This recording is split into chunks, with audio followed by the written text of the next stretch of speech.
Hello, I'm Dan Brunton. Welcome to the Connection podcast series.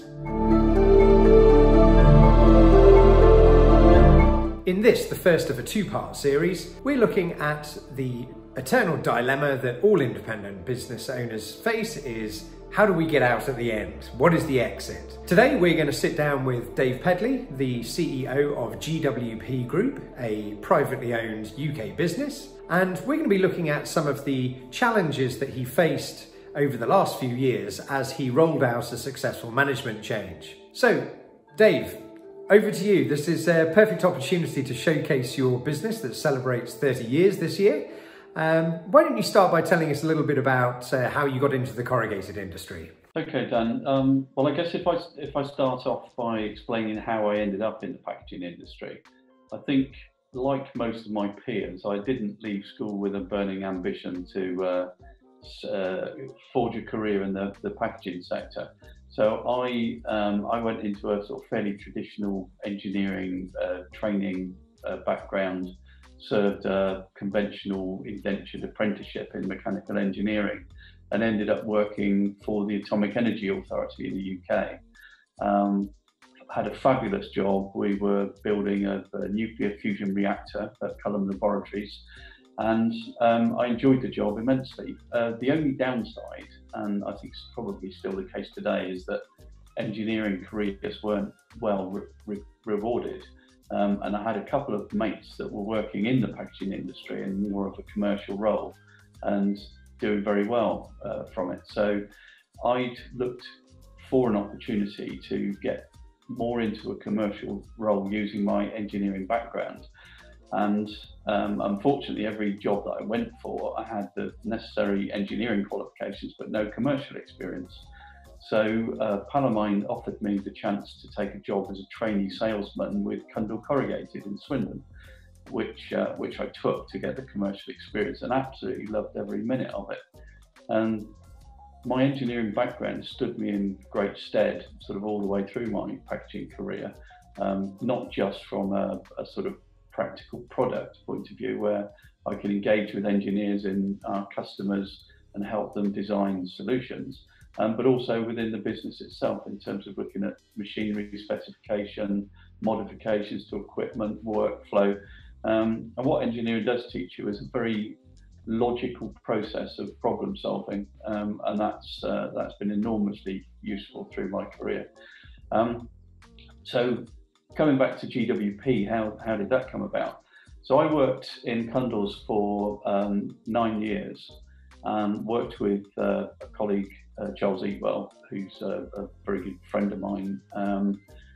So Cundall's were bought out in sort of the late 80s by Smurfit, and the culture of the business changed quite dramatically, and it wasn't the old Cundall Corrugated that we'd sort of come to love.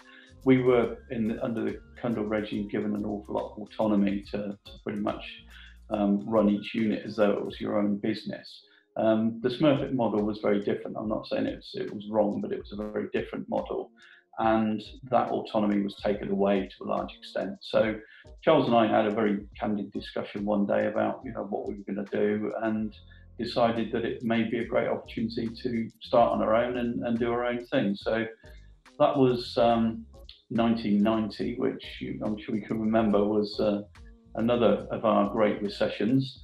So on the face of it, not a great time to start a business, but actually, the benefit of hindsight, it was a pretty good time because customers were far more receptive to any opportunity to maybe save a bit of money or offer them more value than they might otherwise have been. So that was back in 1990, which is obviously now 30 years ago, but it doesn't seem that long ago, to be honest, Dan.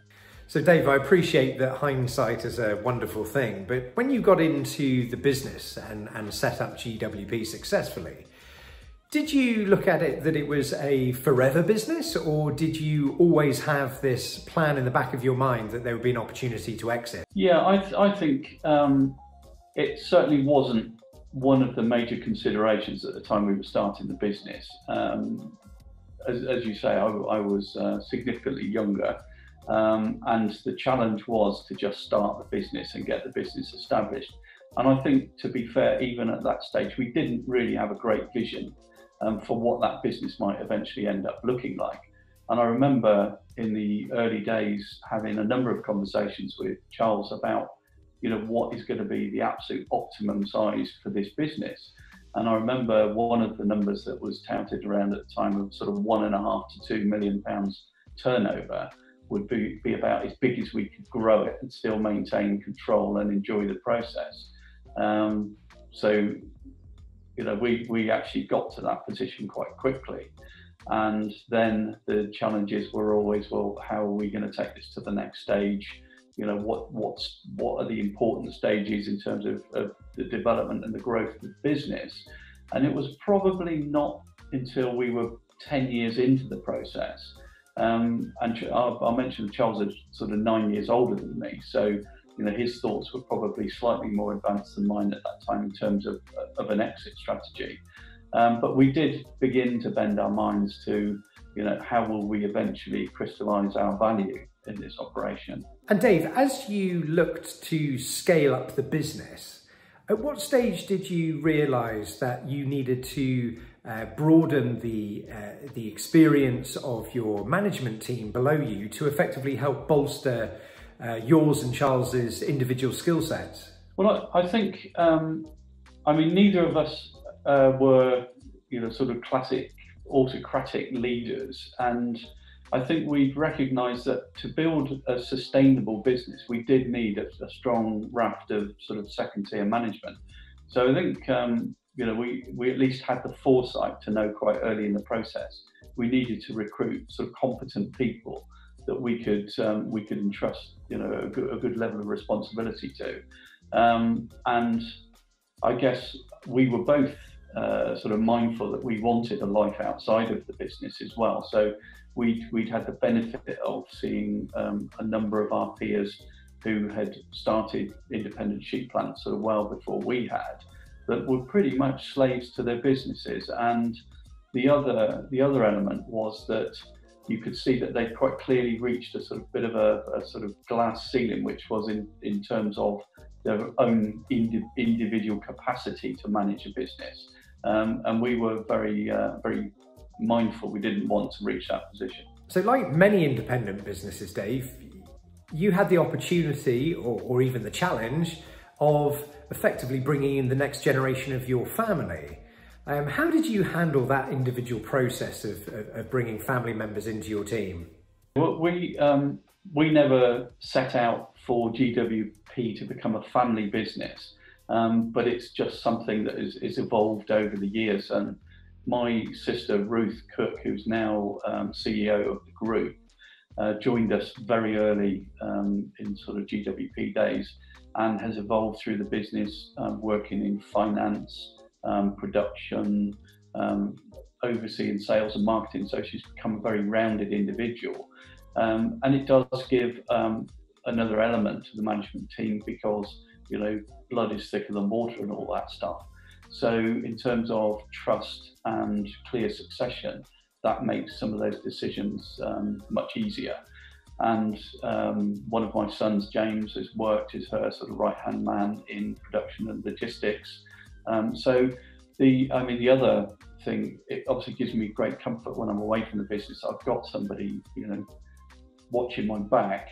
But also I need to be very mindful that, should we choose to sell the business in the future, then I need to find a very good home for that business, because these are people that, I need to make sure they're going to be working for the right owners going forward. Sometimes there's the opportunity for you as an owner to step back from the business. Obviously that could be quite alien to some owners or operators within the independent sector. But you successfully did that recently, Dave. You took a sabbatical from the business for 2 years. I'd be really interested to hear a little bit about how and why that decision-making process was made. Well, I suppose to sort of turn the clock back, sort of 15 years back, Charles had decided that he wanted to retire from the business. So it was quite a watershed for us in terms of structure within GWP. we became indebted that we previously sort of hadn't experienced to buy Charles out of the company. But it was also a great opportunity for me to look at the structure and the succession plan for the company. And obviously by that time we had a well-established second-tier management who were sort of nipping at my heels a little bit in terms of wanting to take more responsibility. We'd begun the process of splitting the business into separate divisions, and we ended up with a structure that gave us 3 separate profit centres. So it was then very easy to delegate responsibility to key individuals to take full responsibility for those profit centres. So even at that stage, I was able to take a sort of minor step back from the day-to-day sort of minutiae of the business and to allow these people to take real responsibility for their divisions. I've always been a keen sailor, and I have had always harboured this ambition to one day sail around the world. But I think it probably anticipated it would be much later in my life that I'd be able to do that. But then I began to sort of hatch the plan of, well, maybe, I could do that sooner. And I think the important thing with all these things is to make sure if you've got this great ambition, is to do it while you've still got the sort of health and the physical ability to do it. So that was the sort of essence of the plan. So I was very confident that I had the competence and the skill and the experience within the management team. So the next question in my mind was, how can I keep those guys motivated and incentivized to not just caretake the business in my absence, but to continue to drive it and develop it as though it were their own. A number of the key managers had already held equity in the business, so I was confident that they would have that sense of ownership. But then we had another tier of managers who didn't have that benefit. So we looked at share option schemes to lock them in and to motivate them for development and growth of the business, which worked very well. But leading up to that, I think the key thing that made it work for GWP and for me was to genuinely empower those people to do the jobs. And that means really letting them get on and do it, not go off and play golf for 2 days a week and then come back in and jump all over them, but to respect their decisions, to mentor from the sidelines, but not be too heavy-handed. So planning your sabbatical, Dave, and also implementing the significant changes in your management team, did you feel that they were able to run hand in hand as you implemented some form of exit strategy? Absolutely, yeah. For me, that was the catalyst, and that was the thing that gave me clear focus towards that plan. But I would strongly advocate that any sort of owner-operator has an exit strategy. Now whether that is driving the business to a point that they're going to go for a trade sale and then hopefully try and extricate themselves from the business. But you have to, I think, in that instance, face up to the fact that you are probably going to get locked in for 3 or 5 years. And again, from a sort of experience of some of my peers doing that, that can be a long and painful experience. So I was partly mindful that I didn't really want to go through that myself. So I've essentially, I think, engineered a situation where I've got the best of both worlds, that in the process of having had this amazing sailing experience, I can now clearly demonstrate that actually I've been absent from the business for 4 years. The business has flourished and thrived without me. So, if we did ever sell the business in the future, then it's unlikely anybody's going to want me there anyway. So we've neatly wrapped up there the first of the 2-part series, and watch out for part 2, which will drop next week. And we look forward to welcoming you again and hearing from Dave Pedley as he explains the journey for all independents as to how you effectively exit your business. Bye-bye.